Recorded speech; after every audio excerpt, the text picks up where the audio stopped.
Hello and welcome to this video where we're gonna look at a match which is being played right now on chess.com, and with the white pieces Yaacovn, which is Yaacov Norowitz, and with the black pieces an international from Poland who calls himself Kasparov.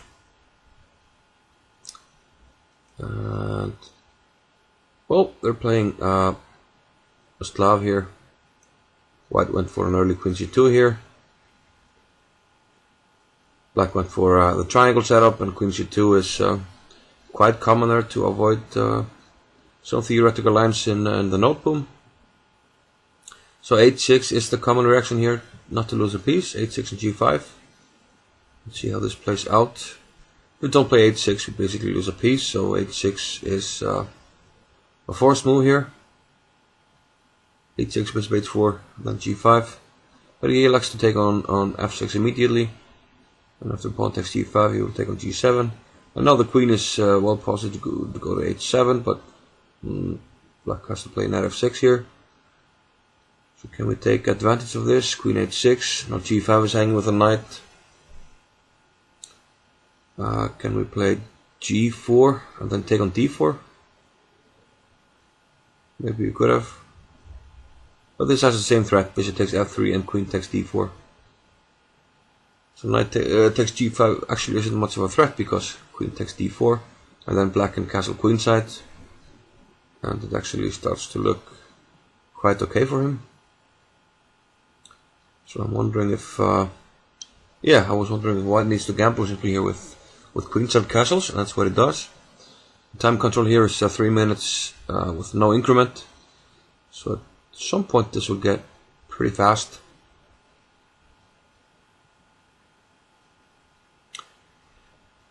So this is a big gamble for white because his king is wide open, and I think black is our choice here just because of the white king. Having said that, the black king isn't in the greatest shape ever either. Black has the bishop here, but now white perhaps at some point has an easy idea of simply pushing the ace pawn up the board, but I just have a feeling that black should be better here.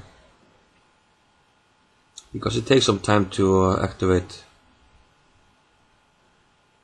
on the king side to push the pawn and use that g7 pawn.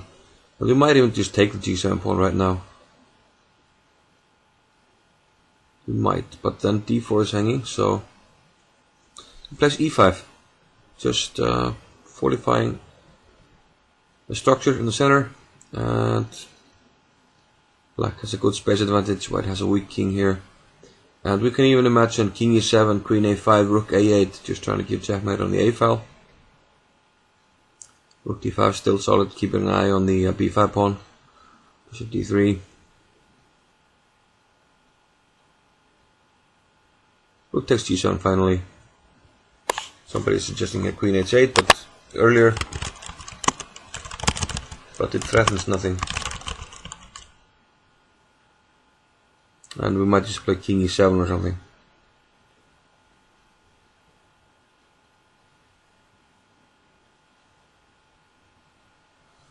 So somehow the material is equal here, but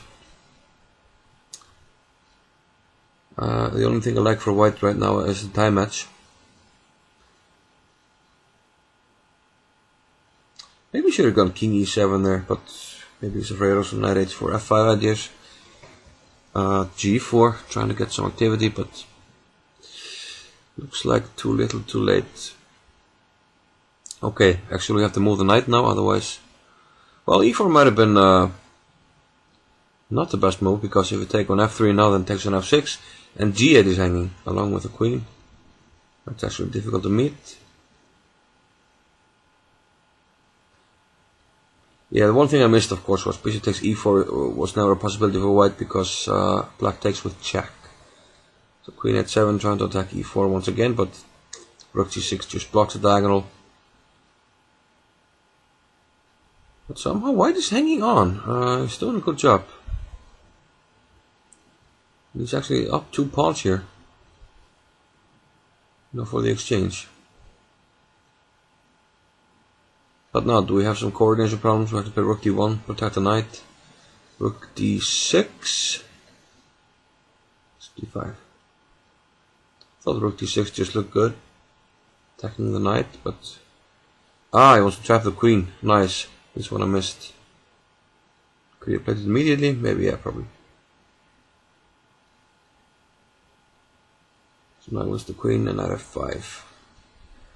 Yeah, maybe he played bishop d5 because of some knight f5 ideas. He was trying to be solid because the queen couldn't really go anywhere. Had to go queen h5 only move. But overall, this looks like a nice game from white, but sorry, black, but only the first game in this series. I mean, they agreed to this match in a chat. They at least said, you know, let's play a few. So let's see. Bishop d5, the Trompowski. He goes to h4, f4. He goes to f4, f3, and after knight f6, d5, I think.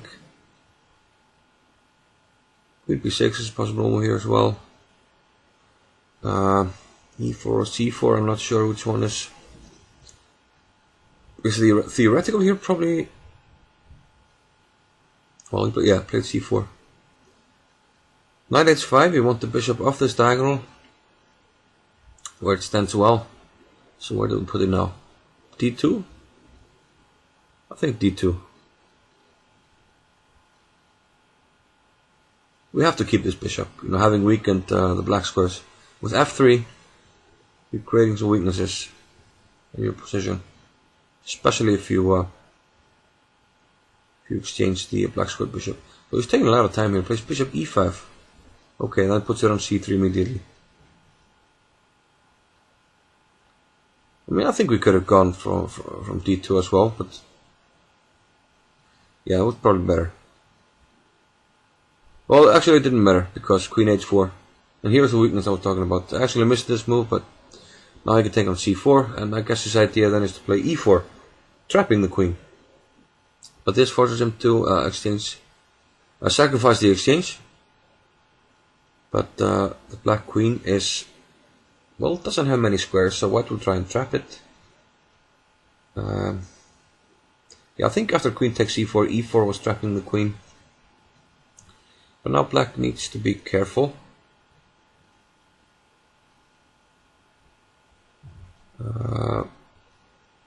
It takes some time, but you know, knight a3, queen f2, e3, rook somewhere, and bishop e2. We're starting to threaten the queen, which only has the h2 square.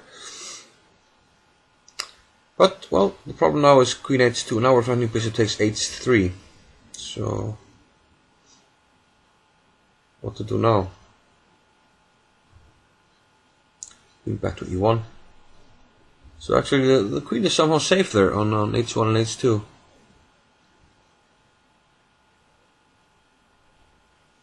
Somebody said Yaacov knows the first 6 moves of the Ruy Lopez by heart.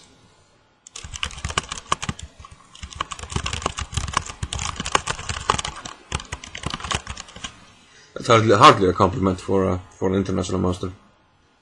e4, e5, knight f3, knight c6, bishop e5, h6, bishop e4, knight f6. Castles. Bishop e7, rook e1, p5, bishop e3. I believe we have the first 6 moves.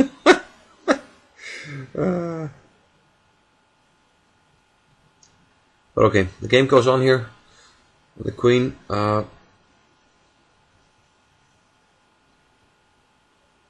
still stuck in no man's land.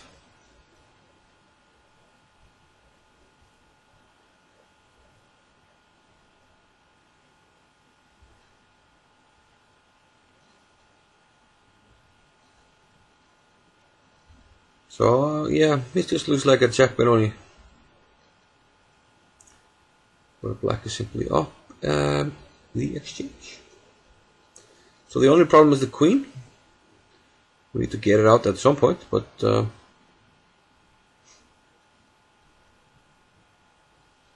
on the other hand, it can't really be trapped. Although this is a slight, well, queen h2, bishop takes h4, knight takes g4, and then we take on h4.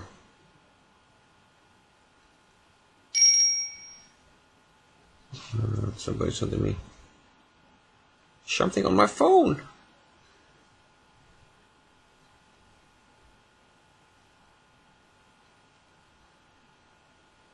So king c4. The king is an attacking unit. King c3. So let's see. Queen g3. Can we not go to? Oh, we can still go to h1.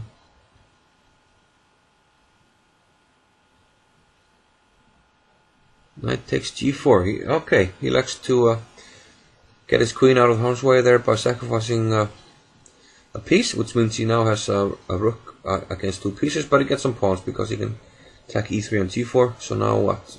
He has 7 pawns against 4. And yeah, the pawns are very strong, so looks like this should be an easy win for black. I think we can even play f4, bishop somewhere, and g5. But okay, yeah, that's actually premature because you want to make sure that you don't leave holes in your pawn structure. So now we can play g5 next move. A much better formation there. Actually, king h7 first, not allow anything. Well, okay, just takes an extra pawn. Which is much better. g5 now, finally, no. No. f5 was hanging. Now he wants a piece, and this should be game over. Even though I'm not seeing anything at the moment. So h3, how do we stop this pawn? Actually, we don't. We have to give up a piece, but now he sacrifices on f3, and he's going to resign right now. I actually thought he would resign, but oh, there's no increment, so he's okay playing for time. Fair enough, but I think you should resign here. And Yaacov is a good bullet player, and he won't have any problems converting this. So it looks like white overlooked something in the opening.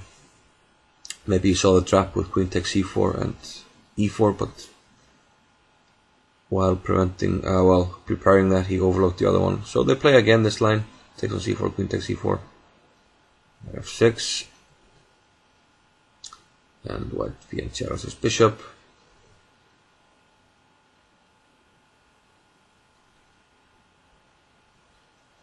And usually when you get oh, excuse me, I'm yawning.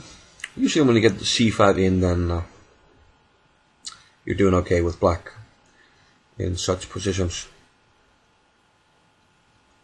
So now you have to play, well, you can play queen b6, but most likely a6.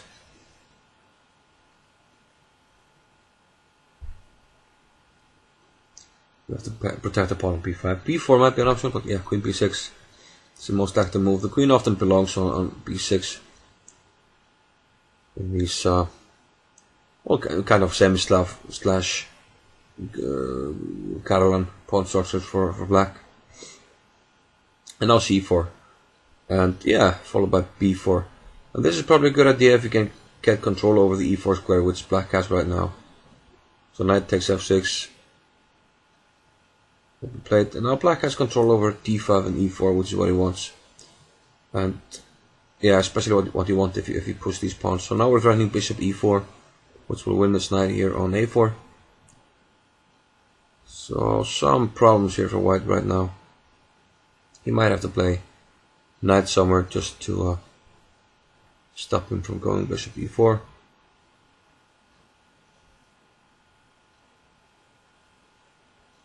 Yeah, knight e5.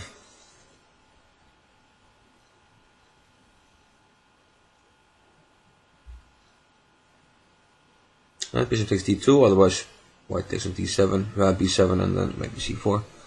So bishop d6 we develop with, well, maybe tempo, because we might want to consider taking on e5 at some point. c3 seems like a good move, but he just puts the knight on d5, I would think. Can we play e4 here? We can't, but it's probably not good. I think the e pawn would be weak. Yeah, just retreat with the knight. Having said that, is there anything wrong with c3? Double the rooks with castle. I think c3 because the knight will be just completely out of play on a4.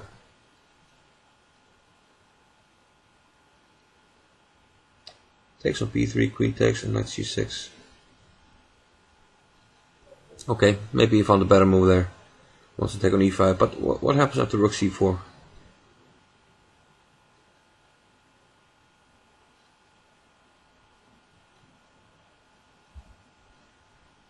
I think white might be escaping a little bit here. Rook c5, and then he doubles the rooks. We haven't lost a pawn. So, not sure.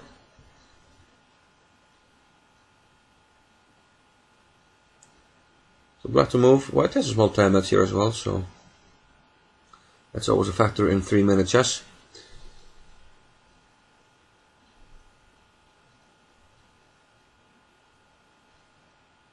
So statically, black is probably slightly better. Knight takes e5. If rook takes e1. Nice tactic. But on the other hand, if we take on c8 twice, then we can take on b4. And now, white isn't statically worse anymore. I say statically worse because black had the better pawn structure. If you exchange everything, then in an ending, black might be able to make something of the 2 against 1 on the queen side, the a and b pawn against a pawn. But now, with the b pawn exchange for the e pawn, the white e pawn for the black b pawn, now we have a symmetrical pawn structure, and the white shouldn't have any problems. And there only remains the space advantage, but white somehow ran into some tactical problems here and lost a pawn.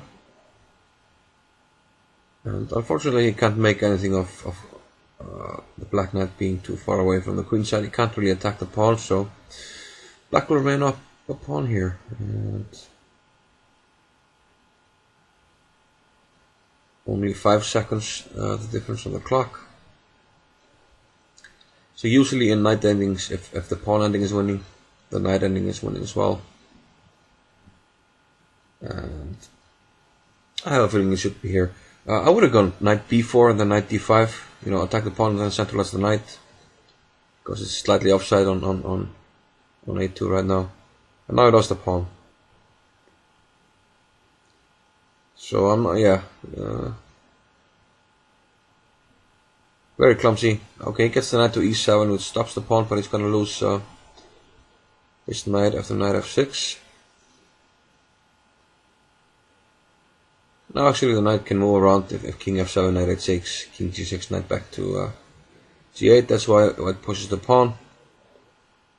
And now white gets the queen, but it's too little, too late. Sorry, I thought black would get a queen. I was a move ahead. This is completely winning for white, and he's even up on the clock, so no worries. Gonna mate on c1, nice technique. Without the knight it was stalemate, but with an extra piece you can use this c2 square to build a mating net, so quite nice. Kasparov said yet again time, but well,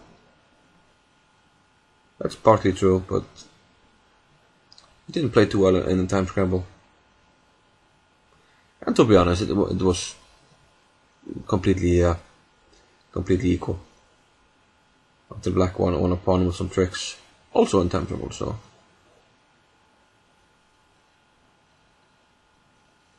So 2-1, they're going to continue to play. e4, c6, d4, d5, the Caro-Kann from Yaacov.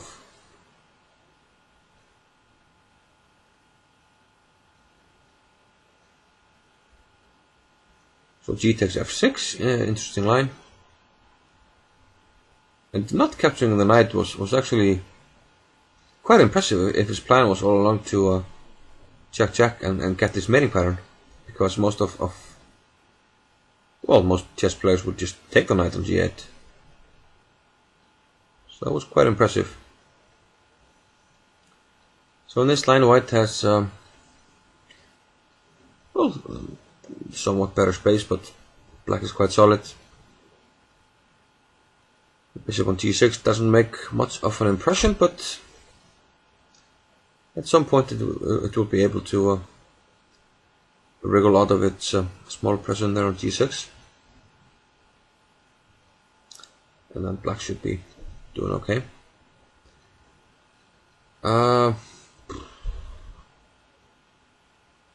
Yeah, fortunately white can't play h5, but I don't think black would ever go h5 there. And you just simply bury the bishop. And, well, you can at some point play f6 to get it out, but yeah, I'm not sure he will play h5 at any point. So let's see. Now black has a protected pass pawn on e4, but that's a long way from being a factor in this game.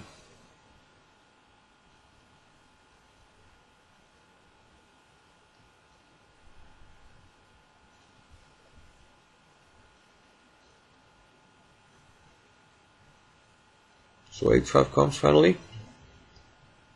And how does black improve? At some point black will play f6.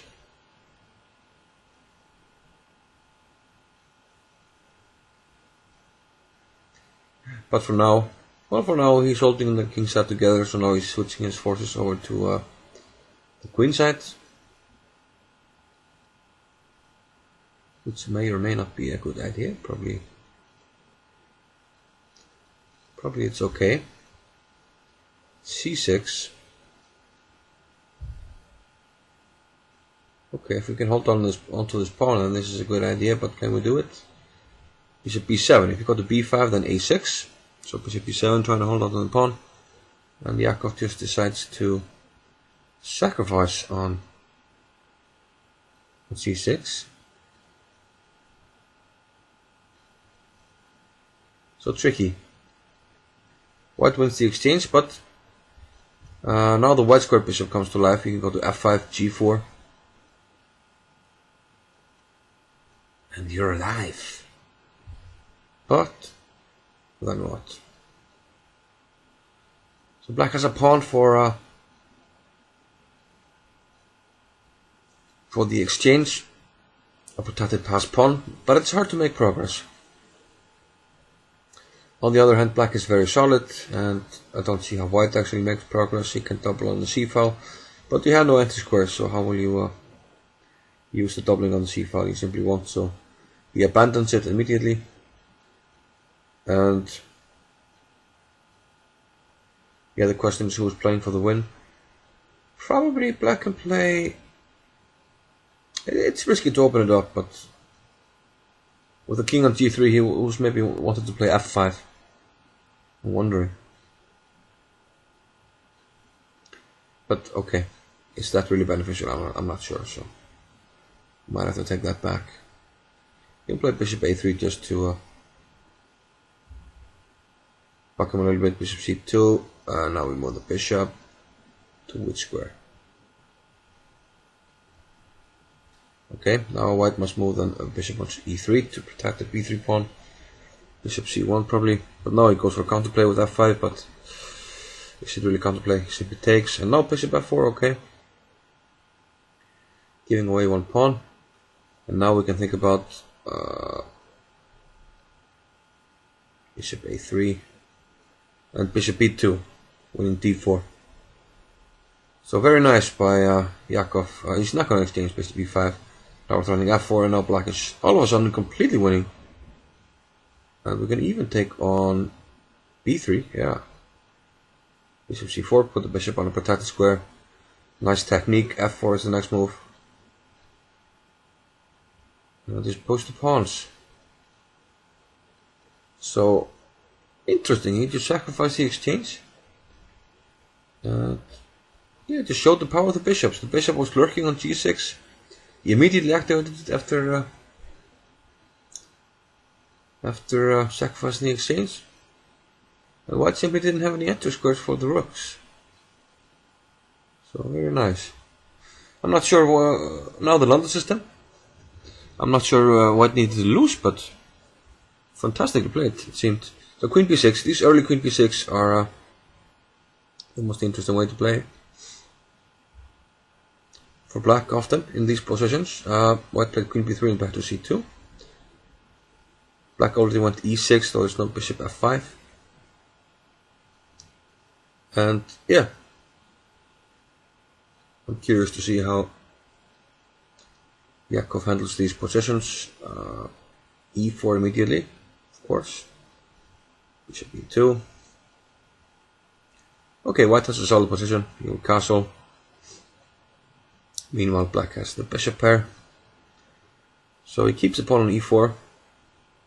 So the question is what to do. Do we play e5 or take out d5? Dit heb e5 or take out d5. Okay, he wants to take on d5 and put pressure on d5 with knight e3.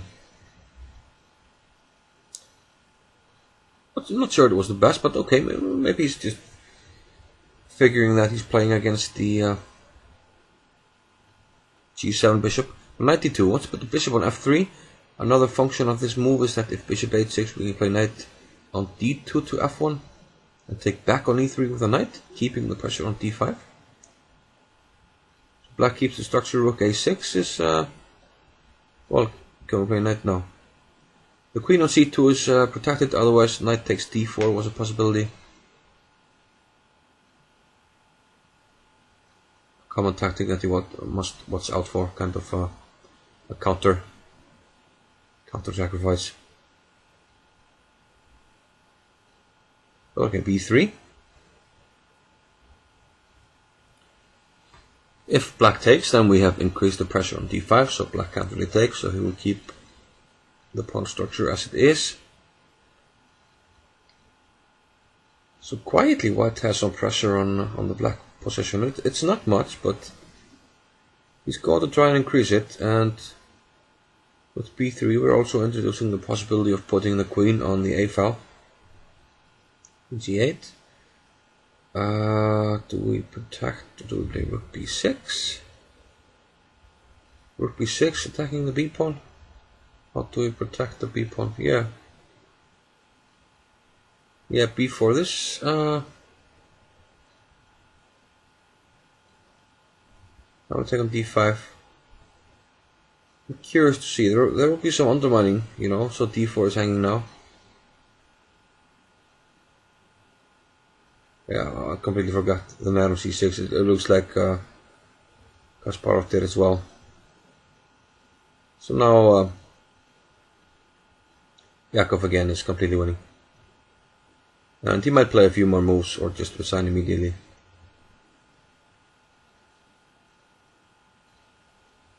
So very interesting. He's just so strong in simple positions in blitz, it seems. Queen takes b3. Yeah, just resigned. Quite strong. 4-1. So a clinic here by Yaacov. 41. So if we continue on this path, that's 4 in a row. Yaacov lost the first game. So now he's playing the English, what do they call it? Defense? I think it's called the English defense against c4, c4, b6. And yeah, he's been playing this also in tournament games, I think. So let's see. He's won 4 in a row, and if he keeps on going like this, then this video will have to be called the Yaacov Clinic. We'll see.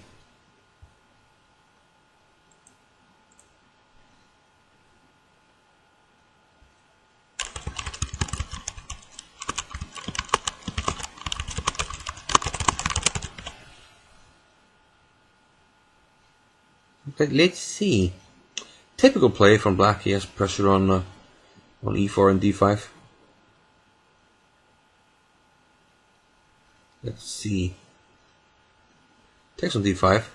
How to take back. Well, now there's some problems on the e file as well.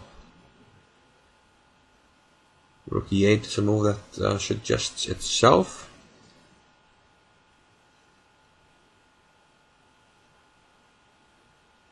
8-6, putting the yeah, questioning the bishop. If you take now, the queen takes f6 with tremendous activity, threatening on c3.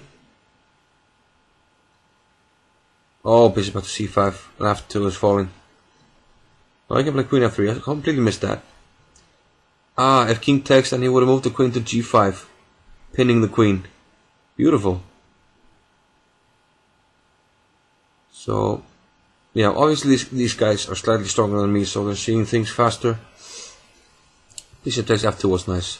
King takes f2, then queen g5, threatening the queen. And you can't interpose the bishop because the queen on g5 keeps an eye on f5, so we simply take. So more material, rook e8. Does white need to press the resign button? Yes, he does. So it looks like Yaacov is breaking him down. Now we're getting good games, so looks like this match might be over. Over! Rampage. 5 games in a row. So nicely played by Yaacov.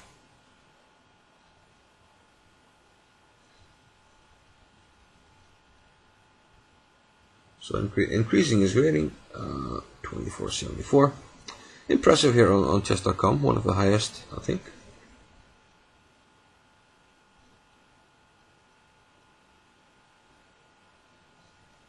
So yeah. So good games, and hope you enjoyed it. Hope to see you again with some kibitzing in the future. See you later. Bye bye.